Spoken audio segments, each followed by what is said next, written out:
Suntem români care, din diferite motive, am ales să trăim departe de România. Dar în același timp am ales să continuăm să visăm, să învățăm, să ne dezvoltăm, să inspirăm și să ajutăm. În fiecare zi întâlnim români a căror poveste merită spusă, oameni care ne arată ce înseamnă curajul, pasiunea, perseverența și puterea de a-și urmări visurile.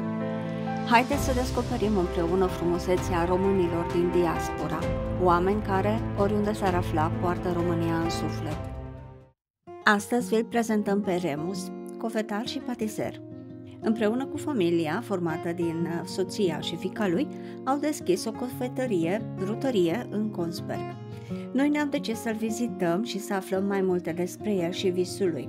Astfel că, într-o zi frumoasă de octombrie, am pornit către Tonsberg și am găsit cofetăria într-o zonă liniștită, dar cu un farmec aparte. Așa deschide de mulți ani, dar nu a fost posibilitate, adică jobul care îl aveam îmi dădea un oarecare confort. Și a trebuit să se întâmple niște chestii ca să ies din confort, ca să deschid aici. Și să ieși din zona de confort. Să ieși din zona de confort. Asta e un vis de mai de mult să-mi deschid.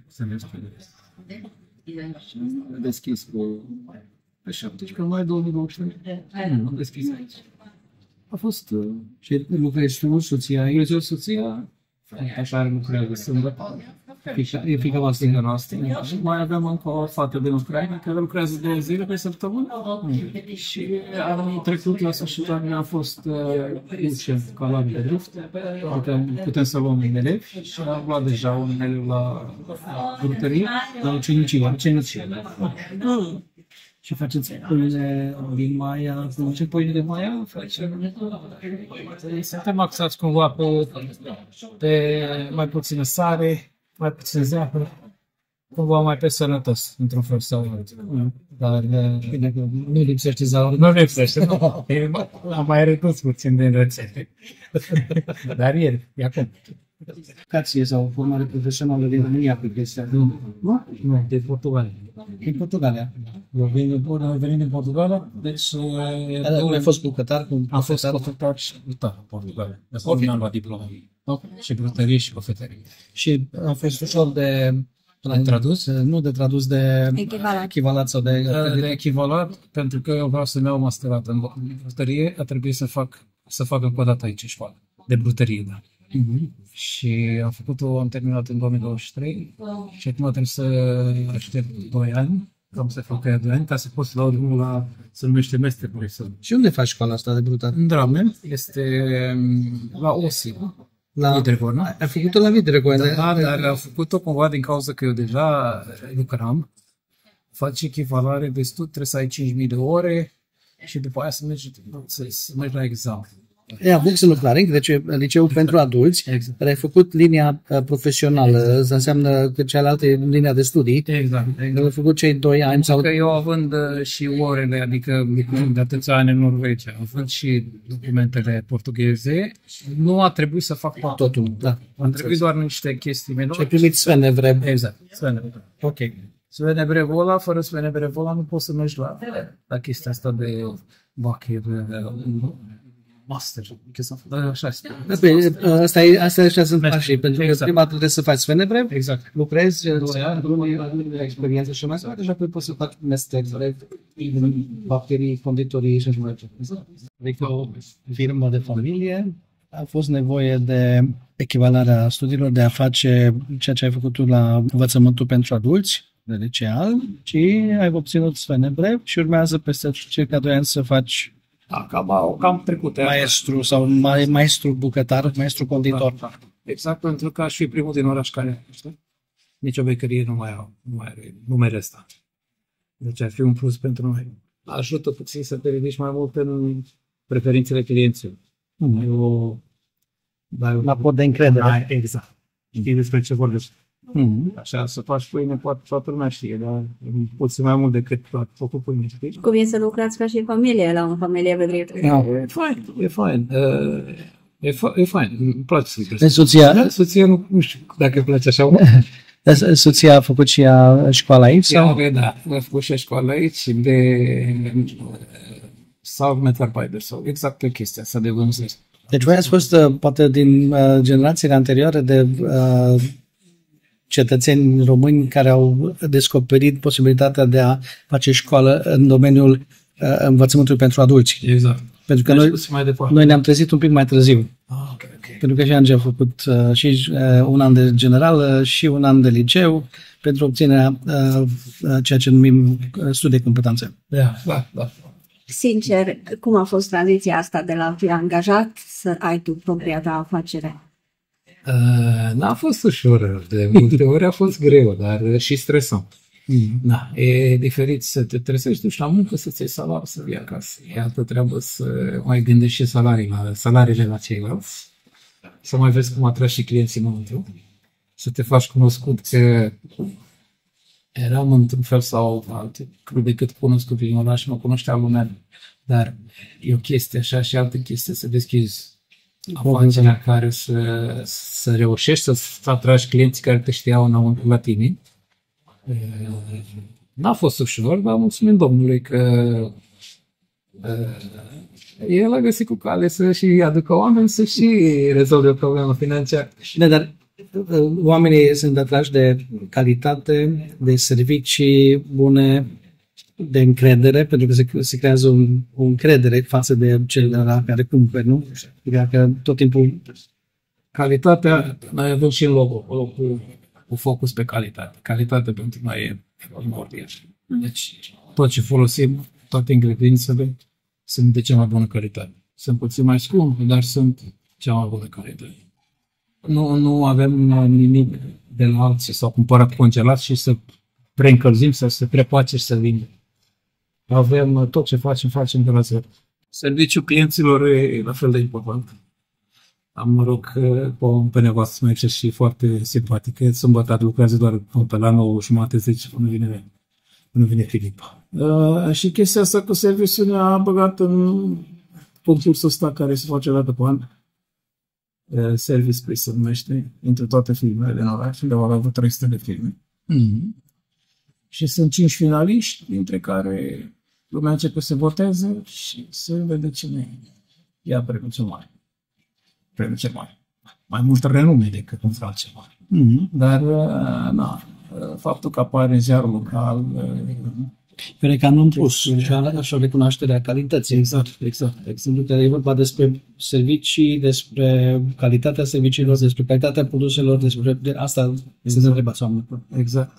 Asta e că din 3 bakerii care sunt în oraș, noi suntem singuri ca bakerie. Mai e un restaurant, mai e un optician, mai e o fotografă și un magazin de haine.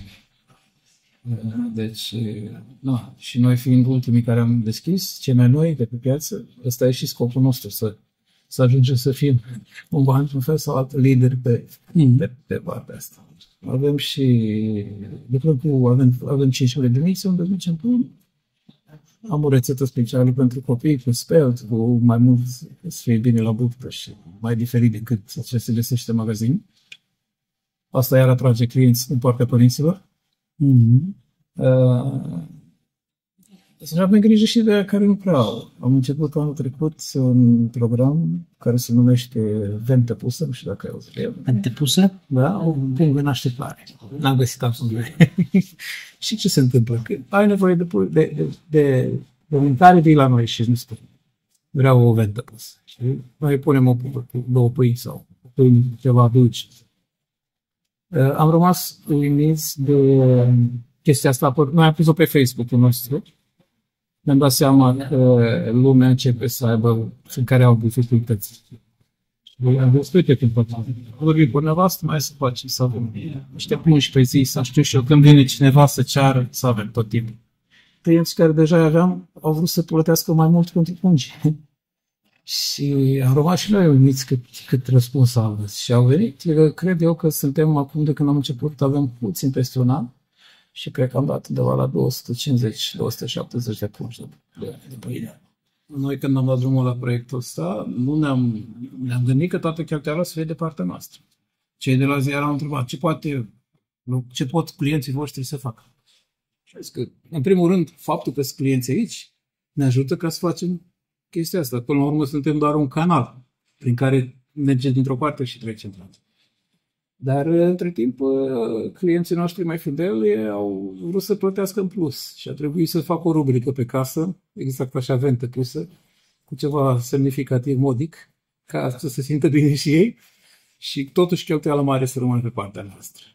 Am fost surprins, plăcut surprins de cât de mult câtă aderență au avut. Și au venit, cel puțin la început, aveam câte 6-7 persoane care veneau să ceară.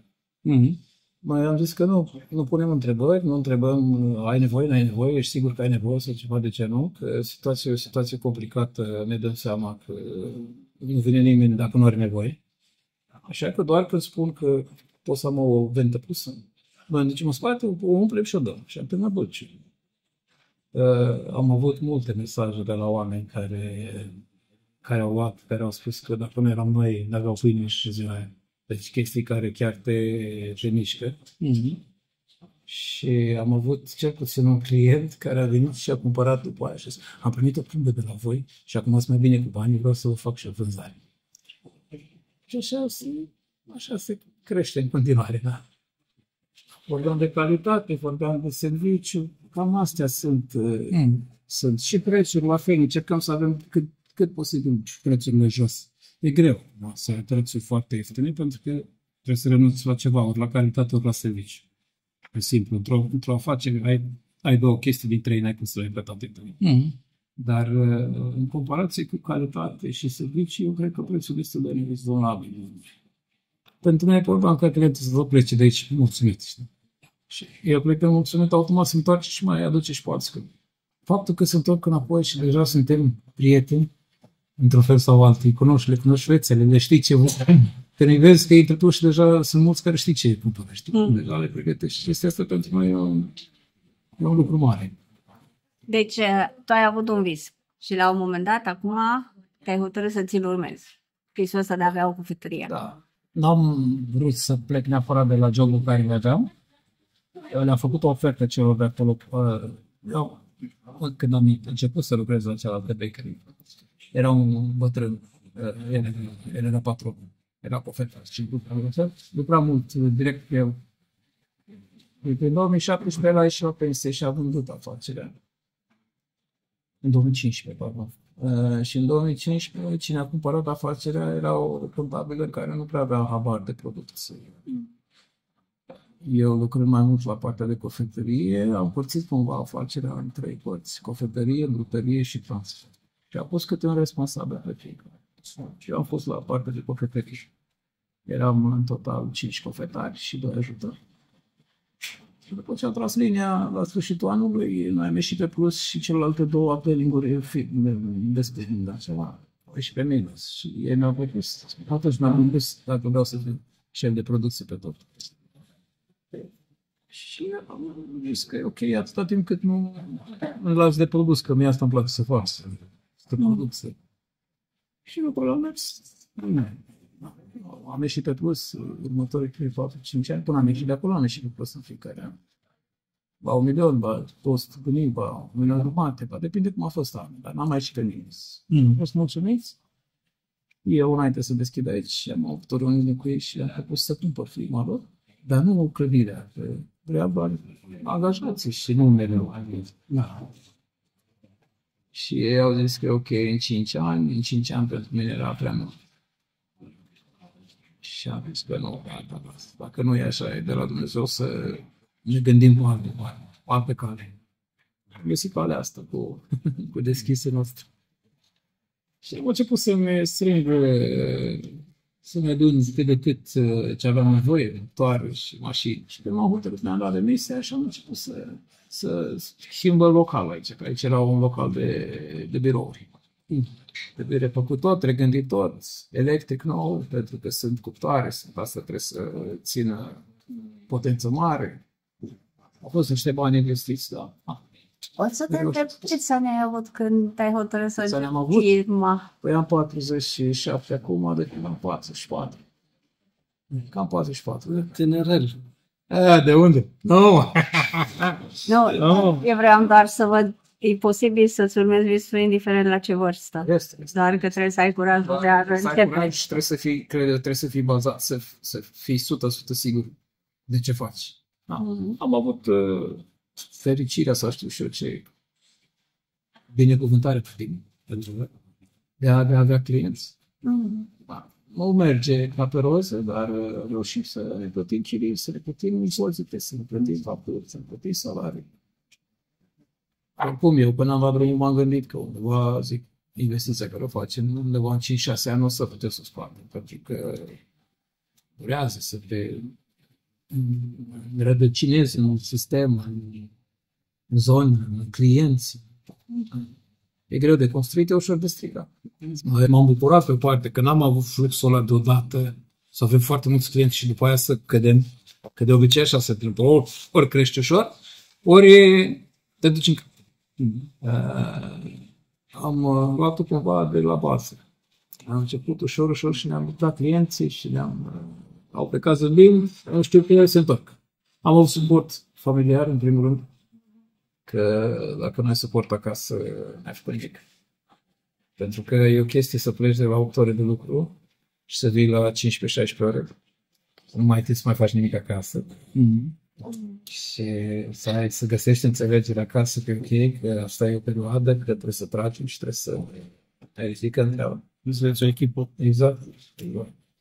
Simți că trebuie să vă perfecționați tot timpul, trebuie să fii în pas cu ce noutăți apar, de exemplu, lactose-free, gluten-free. Asta trebuie tot timpul. Și la comandă facem tot ce lactose-free, gluten-free. Avem o paletă destul de variante de produse. Îmi place să am chestii care nu le mai are nimeni. Și fiind în Portugalia, nu știu dacă ați mâncat vreodată, se numește paștel de nata, nu mai avem să vândut, se vând repede. Fel de coșuleț așa de foietaj, umplut cu un fel de puding cu ou și e o rețetă de pe 1800-1700 portugheză, care e foarte populară în Portugalia și de ce să nu facem și noi aici? Că nu mai era o cofetărie în Oslo care făcea, știu că nu o mai face de mult, și ne-au comandat forme și am început să facem. Și chestia asta, portughezi, brazilieni, alt tip de clienți care... Și mai sunt și alții care, din curiozitate, încearcă, descoperă că e foarte bun. Ceva ce n-au alții. Până acum de clienți care au venit să mai cumpere, nu mai avea. Îmi place să am un croissant bun. Și când mănâncă omul, zic, bă, ăsta e un croissant bun de la Concept. Interesant. Și îl umplem cu vanilie sau cu ciocolată. Fac crema de ciocolată de la zero. Cu unt, cu geamă ciocolată bună, popesc. În fine, cremă bună de ciocolată. Eclere. Am auzit de eclere. Nu prea sunt pe zonă, iar le vindem noi. Și fac doar joia, vinerea și sâmbătă eclere și se vinde foarte bine. Avem un grup de români care sunt clienți, vin, ne vedem la cafea, la te întâlnești cu Andrei, sâmbătă el e în eliță. Vine la un ecler și cafea. Am nevoie de voturile românilor, adevărat, pentru că faptul că am fost nominalizați între ăștia 5 pentru noi e un lucru extraordinar de mare. Dacă o să mai fi și votați, să și câștigăm, ar fi un lucru foarte mare și frumos. Vă invităm la noi, la o cafea, la o vorbă. Noi îți dorim mult succes și la concurs și pe viitor cu cofetăria. Mulțumim. Mulțumim mult pentru interviu. Mulțumesc și eu.